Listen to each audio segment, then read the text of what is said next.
Welcome to a very windy Queen Street station. Every Remembrance Day and Remembrance Sunday, we honour the people who gave their lives in both the World Wars, World War One and World War Two, and the conflict since. And there are war memorials and memory benches and all sorts all over the place. But I'm going to look at two today, which you may have walked past and not noticed are there. You see, as well as memorials, there are rolls of honour, and they pop up in schools, they pop up in churches, this one in a synagogue, workplaces, all over. And the railways were exactly the same. There were actually two railway rolls of honour on display in Cardiff. There's one here in Queen Street and the other one down at Central Station. Let's have a look at the two of them. Next door to Queen Street Station was the headquarters to the Taff Vale Railway, which was quite a grand affair, and the station was quite a grand affair as well. And after World War One, an engineer called Ivor Davis drew up a roll of honour of all the people from the Taff Vale who served in World War One. You see, railways weren't reserve occupation, so everybody was called up.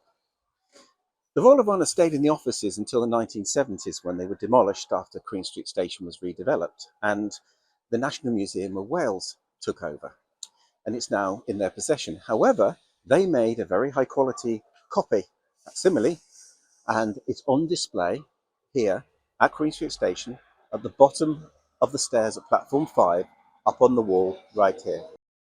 How many people would pass this by and not even know it's there? Right by the barriers, so you come out of the station, here it is. The Roll of Honour of those who served 1914 through to 1919. What's interesting is some of the names have circles by them, and they are the ones that didn't return.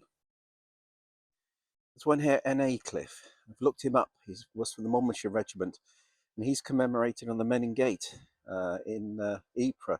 This is an image I took when I was visiting there back in 2014.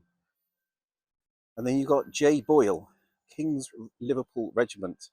Again, looked him up. He died in 1918, right at the end of the conflict, and he's buried at Commemerating Cemetery in Souchez. Cardiff Central, main station in the centre of Cardiff, and where the Great Western Railway proud name still is proudly displayed. And this is where we're going to look at our second roll of honour. To be precise, through that entrance over there. This is up on the wall, like the Taff Vale Memorial. This isn't the original. That was destroyed when the station was redeveloped back in the 90s. Network Rail replaced it in 2011. It's also got the coat of arms of Rumney, Barry, Cardiff and the Taff Vale Railway Companies on it. I'm remembering it wasn't just the GWR who had people who died during the conflict. Alongside the memorial is also a list of people who didn't return. For example, Hector Cruz, and he's commemorated on the Teachville Memorial, which again is on the Somme. It's the memorial to the missing, literally tens of thousands of names of people whose bodies were never found. Then you have Frederick Cale.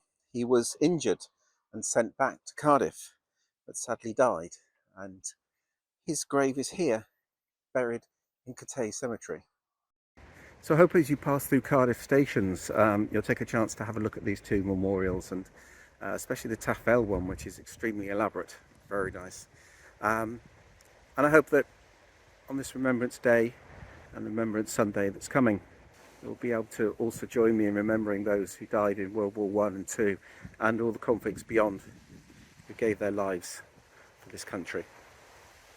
I'll be out and about soon filming, so please like, subscribe, tell your friends, and until next time.